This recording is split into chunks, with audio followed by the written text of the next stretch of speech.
मानगोनां मिडियानि मावथि लोगो नोंथांमोन जों थांनाय 24 डिसेम्बर खालि जितुनिखि जोंनि सनितपुर डिस्ट्रिक्टनि सिङाव दावगापुर गामियाव जगापुर गामियाव मोनसे जाथाय जानानै थाङो। बेहाय जोंनि एक्स एनडिबि जोंनिनो मावथि बिथां बि नायजाबनि सायाव देहायारि गाग्लोबनाय जादों, अपदस्थ खालामनाय जादों, बुनाय सौनाय खालामनाय जादों। आरो बे खोथाखौ लानानै गोबां ससियेल मिडियाफ्राव निउस पर्टेलफ्राव गोबां रोखोमनि खोथा दान्थे बिदान्थे जाबाय थादों।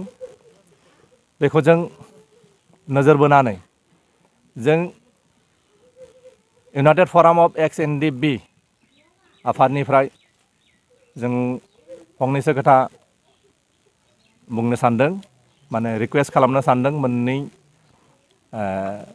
पार्टिखौबो, मोननै पक्षखौबो, जे जिबायदि थासारि सोमजिदों बियो बर' माहारिनि गोजोन आरो खौसेथिनि थाखाय मोजां लक्षण नङा।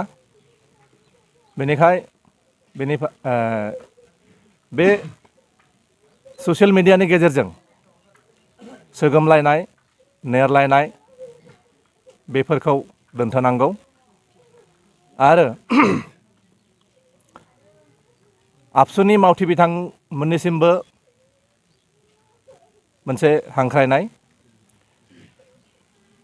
इयुनफ्रावबो जाहाथे जोंनि एनडिबिनि जिकुनु केडार्सआनो जा, मावथियानो जा बा लिडारानो जा, कुनु धरननि जाहाथे अपदस्थ खालामा, असनमान खालामा, बेखौ जों बुंनो सानदों। मानोना जोंनि एक्स एनडिबिनि जितुनिखि बिहोमा बा कन्ट्रिबिउसन बे बर' माहारिनि थाखाय खम नङा। जों गोजोन थासारिखौ लुबैयो, सान्तिखौ लुबैयो। बेनि थाखाय जोंनि जेसेबां एक्स एनडिबिनि मावथिफोर दङ, जोंनि केडार्सफोर दङ, गासैखौबो जों धैर्य हमनानै जाहाथे थासारिया गाज्रि जाया बेनि थाखाय जों नोजोर बोनानै रिक्वेस्ट खालामगोन। जाय बिथांमोना आबसुनि मावथि, जाय बिथांमोना जोंनि एक्स एनडिबि मावथि नायजाबनि सायाव देहायारि गाग्लोबदोंमोन, एटेक खालामदोंमोन, बिथांमोननि सायाव एबसुआ डिसिप्लिनारि एक्सन लानांगौ। मानोना गासै आफादाबो गावबागाव कड अफ कन्डाक्ट थायो, डिसिप्लिनारि एक्सन थायो। बेनिखाय बिथांमोननिफ्राय डिसिप्लिनारि एक्सन लानांगौ आरो जाहाथे इयुनाव बेबायदि जाथाय जाफिना बेनि थाखाय मोनसे बिदिन्थि लाखिनांगौ। नायजाब बिथांनिसिमबो बा सिसि बाइ बिथांमोननिसिम जोंनि मोनसे हांख्रायनाय। एक्स एनडिबिआ गोबां जेंना दङ, मावनांगौ गोबां दङ। गतिके गावनि पजिशनावनो दिदोम थानानै गावनि जेंनाफोरखौ बोस्रांनो थाखाय खामानिखौ मावलांनांगौ। गुबुन जेरै जों मिथिनो मोन्दों जे बनसु बर' नेशनेल स्टुडेन्टस इउनियन बेखौ बे सनितपुर डिस्ट्रिक्टआव दानो थाखाय मबिलाइज खालामदोंमोन होननानै। बेहाय जिहेतु जोंना मोनसे बेनार दंखायो, मोनसे नीति आदर्श दंखायो, आइडिय'लजि प्रिन्सिपाल दंखायो। बे गावनि आइडिय'लजि प्रिन्सिपालाव थानानै गावनि खामानिखौ जों मावनांगौ। आरो आबसुआबो गावनि जितु आइडिय'लजि प्रिन्सिपाल दङ बेयावनो थानानै गावसोरनि खामानिखौ मावनांगौ।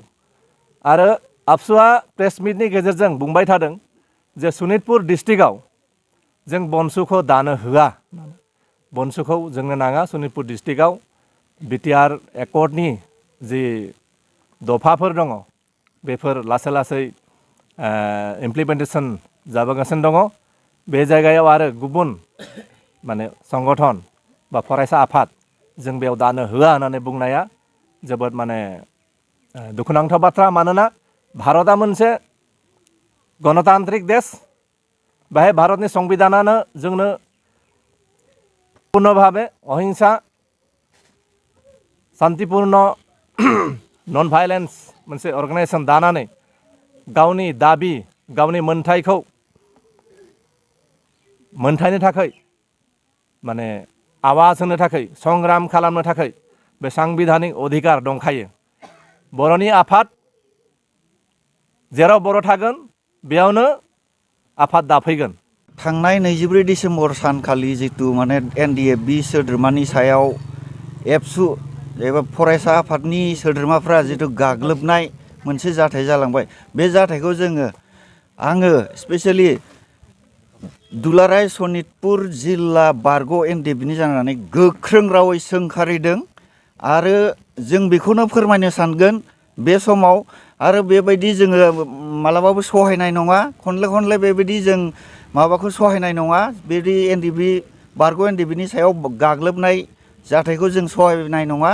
जुदि जाबावोब्ला जों आरो सहायनाय नङा। जियानो जादोला जों दाबो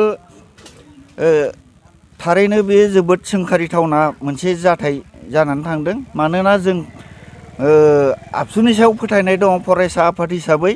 दिनै फरायसा आफादा एबसुआ गुबैयै एबसुआ दिनै उपेन्द्रनाथ ब्रह्म बायदि सासे गेदेमानि माबाजों जोनोम लानानै सोलिनाय मोनसे संगठन हिसाबै जों मालाबाबो बेफोरबायदि सासे निरस्त्र सासे माने निरस्त्र सुबुंनि सायाव बेबायदि देहायारि गाग्लोबनाया मालाबाबो नाजावथावना नङा, गनायथावना नङा एबा बेखौ जों मालाबाबो आसा खालामाखैमोन। नाथाय जानानै थांबाय दिनै बे जाथाया।